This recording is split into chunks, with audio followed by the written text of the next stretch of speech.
The call of the Hogs can be heard all the way to San Francisco. You're listening to Pod at the Palace with Curtis Wilkerson on Inside Arkansas. Good morning, everybody, and welcome into the show. Hope everybody's doing well today. So yesterday, we kind of took a deep dive on the current roster, right? Potential stay or go decisions, who could return, who should return, because that sets the stage for the offseason, right? Which I know with every loss, people are increasingly looking forward to. But today, I thought we could take a look ahead at the portal. You know, it's going to be so critical for the program. The thing is, we don't have a bunch of names in that sucker at the moment, right? It's not even open. So I thought it'd be kind of interesting, maybe just to look at John Calipari's track record with the transfers.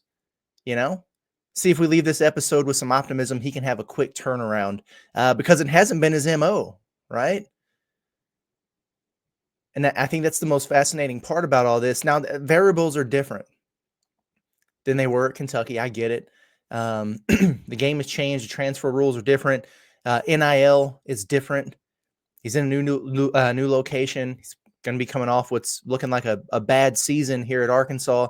So all those things have to be factored in. But, you know, Cal kind of built himself on being the one and done freshman guy, right? So what has his hit rate been in the portal? Because it's going to have to be really good next year if Arkansas is going to turn this thing around in short order. Does he have a niche?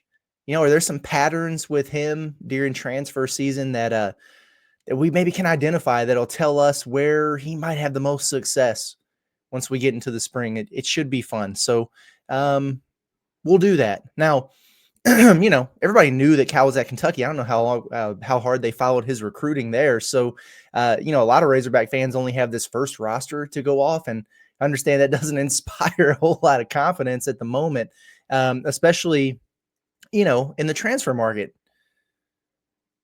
Because how do you really view the transfers on this team? Like, do you call DJ Wagner and Big Z and Adu Thiero transfers, really? Because it's not traditional. Yeah, they came from a different school to Arkansas, but they followed Cal. So I don't know how fair it is to really count those guys in. I really think about, you know, John L. and Jonas, and I guess Trevin, I even count as more of a transfer than the Kentucky guys, just because of the staff familiarity, which is weird. But hey, are John L. Davis and Jonas Adu bust? Listen, I mean, there's a dozen games or so left in the season, but I'm not going to argue against those allegations through 20. All right, I'm not naive to that.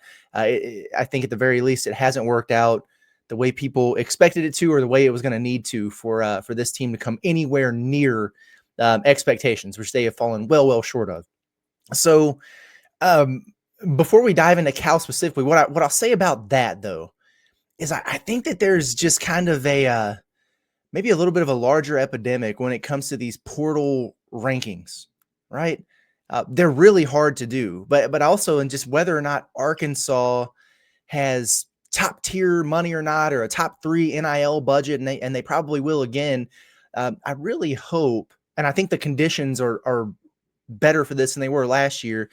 I really hope the staff is more focused on fit in the offseason than they are clout. You know what I'm saying? Don't worry about getting the sexy, you know, top ranked transfer class or whatever. I'm not saying they do, but that's what got us all excited. It's about fit. It's about what you need, you know? I think, you know, I went to the On3 transfer portal rankings. And the reason I did is because that was the outlet that had, you know, Nelly Davis, number 1 overall. Jonas Adu was in the top 10. So I just looked at their top 20 transfers, and this thing is volatile. It really is. You've got, you know, Norshad Omier, for example, over at Baylor now. You know, it's no real surprise that he's been great. He's a double machine everywhere that he goes. Umar Ballo, another guy, just looking at kind of the top 20, the top end transfers from last year, was so good at Arizona. He's over at Indiana, and he's fine. You know, Vlad Golden, Nelly's old teammate, He's been real solid there for Michigan. Elijah Martin, he was a little bit lower in the rankings, but I'll bring him up. Nelly's teammate. He's been really good at Florida. Like John L. Davis has been the worst of the FAU transfers, which I know is frustrating. But at the top end of those rankings, like there's definitely some guys who've panned out well. Chaz Lanier at Tennessee, PJ Haggerty from Tulsa over to Memphis, JT Toppin, who we were really high on during the portal board days. Comes from New Mexico over to Texas Tech and is doing really good. But there's 6 guys in the top 20 who I feel like have really lived up to their rankings. But that's, 30%, right? Like Tucker DeVries, Robbie Avila, Kason Pryor, all those guys have been hampered or just out altogether with injuries. That's something you got to consider there, which, I'm not passing that off as an excuse, but John L. and Jonas have both had injuries. I think Jonas is maybe still being impacted by one right now. Unfortunate part of the deal. Jeremy Roach from Duke over to Baylor. He's been okay, not great. Like he certainly hasn't taken his game to the next level. Stats aren't quite as good as they were at Duke there, but Cliff Omoyuri from Rutgers over to Bama, he's been in a starting role for Bama, but his statistics have declined in literally every category since going over there. Coleman Hawkins, remember him? Is he playing like a $2 million man over at Kansas State right now? How about Great Osabor, the other $2 million man over at Washington? I don't know. Chur. He's not even on the team at Kansas State. Kanan Carlisle giving Indiana nothing. Sion James, just a role guy at Duke. Rylan Griffin and AJ Storr, both top 20 transfer pickups. For Bill Self, one of the best coaches out there at Kansas, both of them have been massive disappointments over there. So my point is, for one, this portal thing is always going to be kind of a crapshoot depending on how you approach it. Two, I just think it's so important to fit because some of these guys who are struggling, hell, all of them, they are not bad basketball players. There's a reason why, they're ranked where they are and everything like that. You have to identify good players who've excelled in a role or a system similar to what you are looking for. Because doesn't it feel like Nelly Davis in this particular system is just kind of a square peg and round hole situation? And I know that Cal says he doesn't have a system, but he builds around his rosters. Then build around the strengths of your players or get the right guys on campus for the roles you're looking for. Because maybe the empty canvas, the blank slate, it has not produced a Picasso here in year one. I think recruiting to fit is going to be so critical, identifying needs and going for it. Well, they couldn't do that last year because they needed everything. And maybe that'll be the difference. I don't know. Let's see. But let's talk about Cal and his MO in the portal. What he's all about in the portal. Who are his success stories? Maybe we need to follow up with our friends at KSR in Lexington this week. I'm sure they've got some opinions on this. I'm thinking about the big boys first here. Everyone comes with kind of an interesting story, though. Oscar Shibwe, yep, that's a transfer hit. National Player of the Year. He was tremendous over there. People will yell at me and say, he couldn't play defense. He couldn't defend the pick and roll. Whatever. He got 45 rebounds a game. He was a Player of the Year. Sign me up for that. But could they have anticipated it? It's not like he was the number one guy in the portal and Cal went out there and got him. No, that was just a hell of an evaluation and a hit. He was also a mid-season transfer. He came over in January because things got weird over at West Virginia where he was just averaging 8 and 8 at the time. Like he was good, but he wasn't that good. Other forwards. How about Trey Mitchell? I remember when I was doing the portal board over at Hog Sports, man, coming out of UMass, boy, people wanted Trey Mitchell before he wound up at Texas, and it didn't work out there. And then he was at, go figure, West Virginia, and had a really good season. Now, he wasn't a star, I don't think, for Kentucky last year, but he wound up averaging 11 and 7 for him and had pretty similar numbers to what he had at West Virginia. I guess if we're talking about patterns right now with Cal, we need to go look at the West Virginia roster to find Calipari's next solid transfer forward. Because he just it just seems like where he goes to get him. He must have a good scout embedded in the hills and the coal mines over there. I don't know, but those are two guys in the front court that stand out to me. He went and tried to get Hunter Dickinson. Remember when Arkansas was trying to kick the tires there and get him on campus? Didn't Cal I think he visited Kentucky. Did Cal fly out and see him in an airport or something? Trying to remember. I don't know. They didn't get him. He went to Kansas. Other big guys like, remember Olivier Sarr? I remember that dude because I remember when he hit the portal, I was excited about him thinking, man, it'd be a great guy for us to go get. He was really, really good at Wake Forest. Not as impactful at Kentucky. He still put up 11 and 5 over there. Like I'd take that right now for many of Arkansas's bigs, but that was a big name portal addition in the front court at the time. And Cal went out there and got him.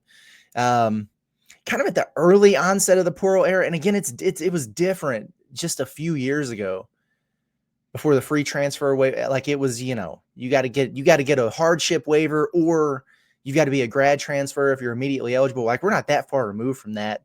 So I think about some of the other front court additions he had. Like you guys remember Nate Sestina from Bucknell, Reed Travis out of Stanford. Honestly, for the most part, I feel like Cal's been pretty reliable in getting solid forwards out of the portal. Some better than others. Hell, Adu might be the first one who's really, really underwhelmed. I could be wrong. Somebody could refresh my memory on that, but that's something, right? What about guards? What about guards and wings? Heck, Antonio Reeves was unreal last season. But one of the things you'll see about Cal is he's gotten a lot of multi-year transfers. It's something we didn't get a whole lot of with Eric Musselman. Guys who transferred in and then wound up staying for multiple years. He was solid his first year too over there. But then think about some of these guys who, recent guards who've been really, really good for them. Like Antonio Reeves, 2 years was really solid for Kentucky. Where'd he come from? Illinois State. Okay. You guys remember Kellen Grady? Dude came over. He got up over 200 threes over the course of the season, shot it over 40%. Sign me up for that. When's the last time Arkansas had a dude attempt 200 freaking threes? That's what they need. Where'd he come from? Davidson. So, okay. Couple mid-major snipers there. All right. We'll write that down. We'll make note. Right? Thinking off the top of my head, other portal guys during his Kentucky time. I know I'm going to miss some, but like I always think about Jacob Toppin, and he was an interesting one because it was all about his projectables. Like he averaged like 4 points a game at Rhode Island his first year. And then Cowan got him there. He was at Kentucky like 3 years. And he didn't really do anything for the first couple, and then he really blossomed his third year. CJ Frederick was a guy that I thought was going to be a good pickup for him at the time because a lot of the discourse in Kentucky was the same that it is here at Arkansas now. It's like they can't freaking shoot. They got you guys who can knock down threes. And Frederick kind of fit the profile, but he was hurt. I can't remember, he had like a tore a hamstring or something. Missed most of the year, and then I just feel like he's kind of been derailed from there. Severe Wheeler was one I always kind of scratched my head on. Even though he was a lot of fun at Georgia, I thought that was an interesting get. He was probably better his first year than he was his second year at Kentucky. I remember his second year, people were freaking out saying he's got to come out of the lineup. It's just with him and Shibwe, like it's clogging things up too much. They were screaming about that like they were DJ last year. Who else? Davian Mintz is another one. I should have taken more notes. Davian Mintz is another one I remember. I thought who was like way better maybe his first year at Kentucky than his second year out of the portal. Where did he come from? Creighton, maybe? But then at the same token, Kentucky was bad his first year when he was good, and they were good his second year when he wasn't as good. So I don't know. All right. Anyway, what does all that show us? What does it mean? Maybe nothing, but it's what we have to go off right now. It seems to me, at least, after rolling through a bunch of those dudes, Cal's most consistent success in the portal might actually be in the front court, which is good because they're going to need to put some work in there. Can we agree with that? And then it seems like him and his staff, and I don't know if it's the same guys or not who attack the portal there. I know Cal just does a lot of recruiting himself with that name brand and his connections, man. But they seem to do a pretty good job of identifying those mid-major guards who can really, really shoot it. We talked about Reeves, talked about Kellen Grady there. So I think that's perfect, actually, for next year's roster, given the way it's going to look. Don't you think that's kind of what they need? Like they did I'll go get the number one guy thing, or can we go get a big SEC transfer or whatever, a stud, a star? Yeah, maybe. But you got those 2 5-star freshmen coming in Acuff and Thomas. They're going to need the ball in their hands. They're going to have featured roles. I don't know. It just seems to me like you might have a better opportunity to sell an up transfer like that from a mid-major on just a specialist role. Like you come in and you're going to be the floor spacer, man, and get them up. Let me introduce you. Here's Kellen Grady's phone number. I don't know if you know who he is, but call him. Tell him what his experience was like when he got to come shoot 211 threes in a season to create space for my other guys. Like, I think you can sell that role. I hope they go get a couple of them, honestly. But I think you can sell that better maybe to a mid-major guy looking to prove himself coming up than maybe an already proven high major commodity where it's like, all right, like you're going to come in here and we'll find a role for you alongside these two, McDonald's All-American one and done type of guys. So I don't know. I think the other thing that stands out, like if we're talking about like quick turnarounds, because people are going to want to see this thing get flipped quick, right? Like a lot of people are pissed at Cal right now. He for damn sure is not going to have a whole lot of grace period if things falter in year 2. So can he get it right going into next season? And that's the other thing. Like he's like we said a minute ago, he gets those multi-year transfers. It's just more of a rarity in the present since like you can just transfer when you want, where you want. There's poaching, NIL contract, whatever. I don't hate that. And it's interesting because I was thinking, okay, because I was remembering back a lot of these guys, and I'm like, man, like he was there for a couple years. He was there for 3 years. Is it a deal where they just really try to develop these guys and they get better? And that's kind of what happened with Jacob Toppin, but pretty much all the other ones, it feels like, were either better their first year or also really good their first year. And so it gives you a little bit of comfort. And then it seems like they do a decent job of retaining those guys so not grad transfers. So I don't know. One thing I do wonder about is if he will take some flyers on like former top ranked high school guys who maybe didn't pop right away in college or had an injury or whatever, change of scenery candidates, because we know he loves him some 5-star freshmen, right? And so does he still love them as like former 5-star sophomores, because he recruits a lot of those guys. And that's the other thing, like we used to think about that with Muss all the time. Like, maybe they miss on this 5-star in high school. Can they get him on the run back, in the transfer portal? It's the same thing for Cal. If a guy goes somewhere and it doesn't pan out where he can say, yeah, it's tough, man. Maybe you made the wrong decision, but you can correct that now. Come on down. And I think guys like that can, it's maybe they pop for you, or maybe they can just be really solid role players for you because the talent's coming in. Like he was connected to TJ Power in the offseason when he left Duke. It's a former 5-star. Now he's done nothing at Virginia. I'm just giving an example there. And so that's like one in the past. And so maybe we kind of look at some guys like that in the future. I mentioned over Christmas on just a little portal preview of non-conference teams Arkansas played and guys who hit the portal and might be like, all right, yeah, give that guy a look. Jaleel Bethia, that former 5-star who Cal offered, he's over at Miami now. We know that's a disaster. Jim Larinaga is already out of there. He had a rep as a big-time shooter out of high school, 6'5" wing. There are a lot of things about that make sense. And he's not having the one and done kind of season. So he might really be a change of scenery candidate. Do you kick the tires there? I don't know how hard he was pursued. I know that there was an offer there. So there you have it. And then what are the needs, right? Because we're talking about fit. A lot of it's going to depend on exactly what we talked about yesterday, like who all is coming back. If you have Carter and Billy coming back, What type of wing do you need? You know? And then if you got these two guards coming back, maybe you do need a mid-major shooter in the backcourt, a mid-major shooter knockdown guy on the wing, right? So it kind of changes things. And then maybe you go get a starter at the 4. Like that's where you go get your big money, big fish guys in the front court, maybe. Right. So we have to see, kind of how things shake out with the current roster there. But can we agree? Like, we're not going to be able to say for exact certainty until we know who is coming back, exactly what they need. But are we all in agreement here that no matter what, the priorities absolutely it's two things: shooting, any position. Who cares?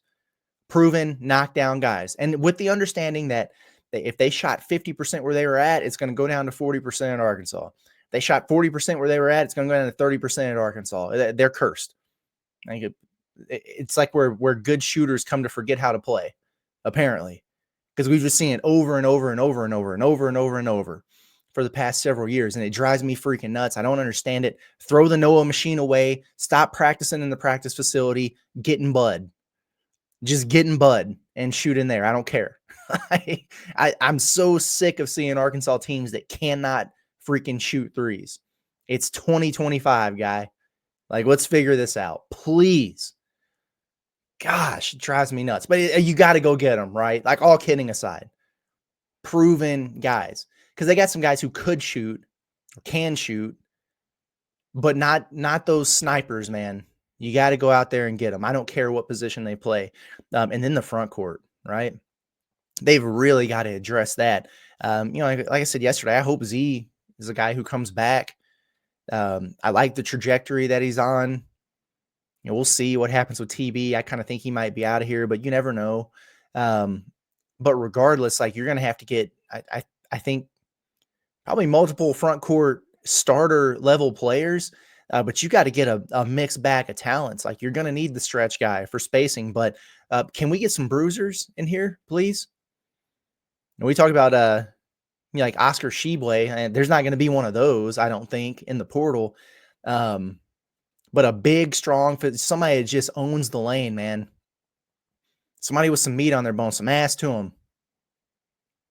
Got to get some guys like that, rebounders, rim protectors. And you have some of that now, but less finesse, more enforcer. I think that's what Razorback fans are really, really starved for. And honestly, I don't care if they have a center who can score, who you can throw it on the block to, who can score for you. They don't do that anyway. Like, how did Shibwe score? He just get an offensive rebound and put it in, right? Jonas is pretty skilled as an offensive player. How many times does he get a touch on the block? Once or twice a game. How many times do they look for him in the pick and roll? Never. So who cares? They just have it be a guy who blocks shots, rebounds, clears space, cleans up the trash, offensive boards. Go get those guys and go get multiple of them, please. Man, oh man. It's going to be exciting, though. Like, I know people are frustrated right now, and they're probably going to be doing the thing, and I get it, of like, well, we got excited last year. You're not going to – yeah, okay, you say that. But when they start picking people up and you start putting the pieces together and you start projecting lineups and everything, people are going to be like, looks good. Looks good on paper. And then they're top 20 team in the country again going into the year. And we overhype it, and then we run into the situation of, are you going to be yelling at us because we overhyped it, or were we right? For a change? We'll see. Anyway, appreciate y'all. I'm going to get out of here. We'll probably spend one more day, maybe, just kind of looking ahead to the future. But tomorrow morning we fly out to Lexington. Me, John, Andrew, we're going to be out there the rest of the week. So we'll probably start shifting gears towards this Kentucky game a little bit, see if we can get creative out there, and hopefully everybody's nice to us. I think they will be, though. Been getting some nice messages from BBN. I appreciate that. But at any rate, we're out. Subscribe, Inside Arkansas YouTube channel, if you don't mind. It's been Curtis Wilkerson with the Pod at the Palace Show. Have a good day. We'll see you in the morning.